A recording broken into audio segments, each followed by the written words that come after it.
सबको जय मसीह की। आज हमारे उपवास का 13वां दिन है और आज की तारीख है 4 मार्च 2021। जब आप इसको लिखेंगे तो हम लिखेंगे 4-3-2-1।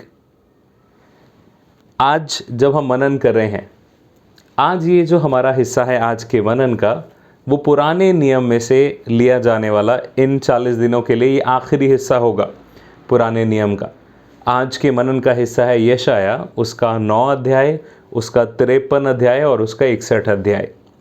अब हम पुराने नियम में से शुरुआत से देखते आ रहे हैं और अब हम पुराने नियम को ख़त्म करके कल से नए नियम में प्रवेश करेंगे। और यहाँ पर क्या बात है, क्यों हम इस अध्याय के साथ, इन अध्यायों के साथ या इस पुस्तक में से हम क्यों लेके बात कर रहे हैं। इस पुस्तक के अंदर यशाया नबी की पुस्तक को पुराने नियम के सबसे बड़े भविष्यवक्ताओं में यशाया को गिना गया है और उसका सबसे अहम कारण है कि आने वाले मसीहा के बारे में सबसे सटीक, सबसे ज़रूरी, सबसे महत्वपूर्ण भविष्यवाणियाँ यशाया ने की। उनमें से आज हम देखेंगे। तो आइए हम प्रार्थना करें, परमेश्वर से मांगे कि प्रभु आज हमसे बात करें। प्यारे पिता, प्रभु यीशु के पवित्र नाम से आपसे मांगते हैं, हमारी अगुवाई करें। आज के मनन को प्रभु आप आशीषित करें, हम सीखने पाएँ, समझने पाएँ, पर सबसे बढ़ के प्रभु हम आपके प्रति प्यार में और बढ़ने पाएँ। सिर्फ हमारी बुद्धि ना बढ़े परंतु हमारा हृदय, प्रभु हमारा मन आपके प्रति धन्यवादित हो जाए। परमेश्वर पिता, प्रार्थना करते हैं प्रभु आप हमारी अगुवाई करें। अब आप पिता आपसे प्रार्थना करता हूँ कि मुझसे बात करें ताकि मैं बात कर सकूं। पवित्र आत्मा आप नियंत्रण ले, अगुवाई करें और हम सब के मनन को आज आप आशीषित करें। प्रभु यीशु मसीह के पवित्र और जिंदा नाम से मांगते हैं, आमीन। यशाया उसका 9 अध्याय, उसका 53 अध्याय और उसका 61 अध्याय। फिर एक बार मैं कह दूं, प्लीज़ इन अध्यायों को आप स्वयं खुद पढ़ें। मैं इसमें पूरे अध्याय नहीं पढ़ूंगा, बहुत कम हिस्से उसमें से लूँगा, परंतु आप अपने निजी मनन में इसको ज़रूर पढ़ें, ज़रूर सुने, क्योंकि परमेश्वर आपसे क्या बात करना चाहता है। ये उपवास प्रार्थना का जो समय है, इसमें आप अपने आप को परमेश्वर के लिए खोल रहे हैं कि प्रभु मैंने बहुत सारी और चीज़ों के लिए अपने आप को बंद कर लिया है और मैं अपनी ज़िंदगी को आपके लिए खोल रहा हूँ, आप मुझसे बात करें। और परमेश्वर बात कैसे करेगा? अपने वचन के द्वारा। ये सबसे पहला और प्राथमिक तरीका है जिससे परमेश्वर बात करे। तो ज़रूर इन तीनों अध्यायों को आप पूरा पढ़ें। और इसमें कुछ अहम चीज़ें हैं। 9वें अध्याय में यदि उसके 6ठे वचन से 7वें वचन तक हम देखें तो ये वचन हमने हमारे क्रिसमस प्ले में बहुत समय से इस्तेमाल कर रहे हैं। और वो वचन क्या कहता है? क्योंकि हमारे लिए एक बालक उत्पन्न हुआ है, हमें एक पुत्र दिया गया है और प्रभुता उसके कंधे पर होगी और उसका नाम अद्भुत युक्ति करने वाला, पराक्रमी परमेश्वर, अनंत काल का पिता और शांति का राजकुमार रखा जाएगा। 7वां वचन, उसकी प्रभुता सर्वदा बढ़ती रहेगी और उसकी शांति का अंत ना होगा, इसलिए वह उसको दाऊद की राजगद्दी पर उस समय से लेकर सर्वदा के लिए न्याय और धर्म के द्वारा स्थिर किए और संभाले रहेगा। सेनाओं के यहोवा की धुन के द्वारा यह हो जाएगा। अब यहाँ पर यशाया उन लोगों से बात कर रहे हैं जो बेबीलोन से लाए जा चुके हैं। ये लोग बंधुआई में जा रहे हैं, फिर बाहर निकाले जा रहे हैं, छुड़ाए जा रहे हैं और फिर परेशानियों में है। अब परमेश्वर इन्हें यशाया के द्वारा बता रहा है कि अब तुम्हें सिर्फ राजा नहीं मिलेगा, अब तुम्हें एक मसीहा मिलेगा। वो जो तुम्हें सिर्फ ये शारीरिक संसारिक इन बातों से नहीं परंतु अनंत काल की ओर ले जाने वाला छुटकारा तुम्हें देगा। इसीलिए यहाँ पर बार बार क्या लिखा है कि वो अनंत काल का पिता कहलाएगा। तो 9वें अध्याय में ये वाचा दी गई, ये वायदा दिया गया। 53 अध्याय में प्रभु यीशु मसीह की ज़िंदगी, पृथ्वी पर की जो जीवन था, उसमें वो क्या क्या दुख सहेंगे, उसको इतनी सटीक तरीके से, इतनी गंभीरता से, इतनी स्पष्टता से बताया गया है कि यदि जब आप उसको पढ़ेंगे तो उसको पढ़ के आप हैरान हो जाएंगे कि इतनी डिटेल में वहाँ पर बताया गया। यशाया और प्रभु यीशु मसीह के बीच में कई सैकड़ों वर्षों का अंतर था। अब ये यशाया, क्योंकि हम पूरी बाइबल को ऐसी एक किताब की तरह पढ़ रहे हैं तो इसलिए हमें उतना हैरानी नहीं होती, पर यशाया को पता भी नहीं है कि क्या होने वाला है, परंतु परमेश्वर ने उस पर प्रकट किया। और यशाया किस डिटेल में प्रभु यीशु मसीह के बारे में बता रहा है, यशायाह 53 अध्याय में उसके 5वें वचन में, परंतु वो हमारे ही अपराधों के कारण घायल किया गया, वह हमारे अधर्म के कामों के कारण कुचला गया, हमारी शांति के लिए उस पर ताड़ना पड़ी। 7वां वचन, वो सताया गया तो भी सहता रहा, अपना मुंह ना खोला। जिस प्रकार भेड़ वध होने के समय और भेड़ी ऊन कतरने के समय चुपचाप शांत रहती है, वैसे ही उसने अपना मुंह ना खोला।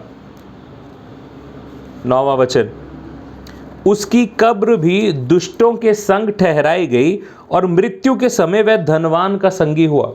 अब इस पे अगर आप ध्यान दें तो आप नए नियम में देखेंगे, प्रभु यीशु मसीह जब मारे गए सलीब पर, तो उनके दोनों तरफ डाकू थे, एक डाकू या चोर इस तरफ और एक डाकू या फिर चोर वो जो था वो इस तरफ, अधर्मी लोग।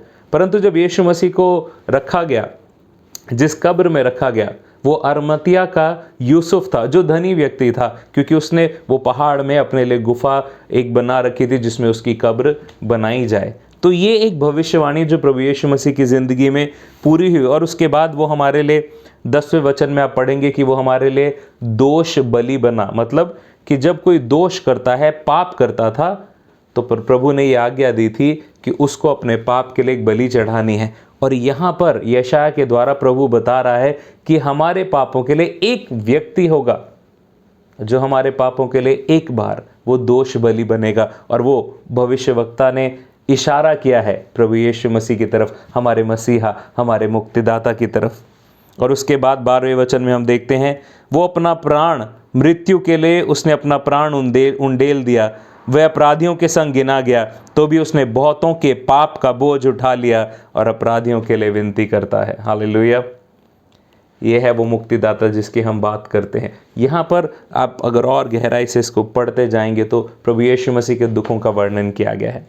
61 अध्याय में यहाँ पर प्रभु यीशु मसीह के कार्य को बताया गया है कि वो करेगा, क्या करेगा, वो क्यों आया है, क्या वायदा दिया गया है, और ये चीज़ कैसे प्रभु यीशु मसीह की ज़िंदगी में पूरी हुई, वो लूका के 4 अध्याय में भी हम देखेंगे।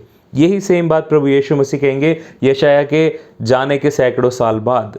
61 अध्याय उसका पहला वचन कहता है, प्रभु यहोवा का आत्मा मुझ पर है, क्योंकि यहोवा ने सुसमाचार सुनाने के लिए मेरा अभिषेक किया कि खेदित मन वाले लोगों को शांति दूं, कि बंदियों के लिए स्वतंत्रता का और कैदियों के लिए छुटकारे का प्रचार करूं, कि यहोवा के प्रसन्न रहने के वर्ष का और हमारे परमेश्वर के पलटा लेने के दिन का प्रचार करूं, कि सब विलाप करने वालों को शांति दूं। अब यही सेम चीज़ लूका उसका 4 अध्याय उसका 18 और 19 वचन हम लोग देखेंगे कि यहाँ पर जो यशायाह के द्वारा कहा गया वही सेम चीज़ प्रभु यीशु मसीह ने कही जब वो इस पृथ्वी पर थे। फिर यीशु नासरत में आया जहाँ पाला पोसा गया था, अपनी रीति के अनुसार सब्त के दिन आराधनालय में जाकर पढ़ने के लिए खड़ा हुआ।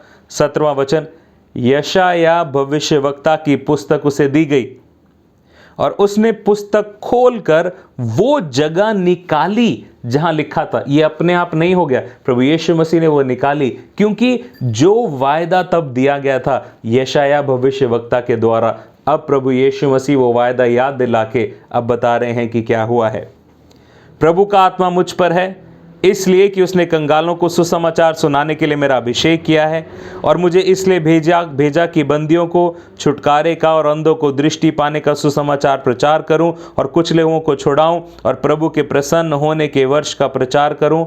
और 21 वचन, तब वह उनसे कहने लगा, आज ही यह लेख तुम्हारे सामने पूरा हुआ है। हालेलुया। यशायाह नबी ने जो भविष्यवाणी करी थी प्रभु यीशु मसीह के बारे में, वो प्रभु यीशु मसीह की ज़िंदगी में पूरी हुई। हमारे लिए आज के मनन से याद करने की बात क्या है? इस्राएलियों के लिए बार बार जो राजा आते थे, जब तक वो थे तब तक वो ठीक चलते थे इस्राएली लोग।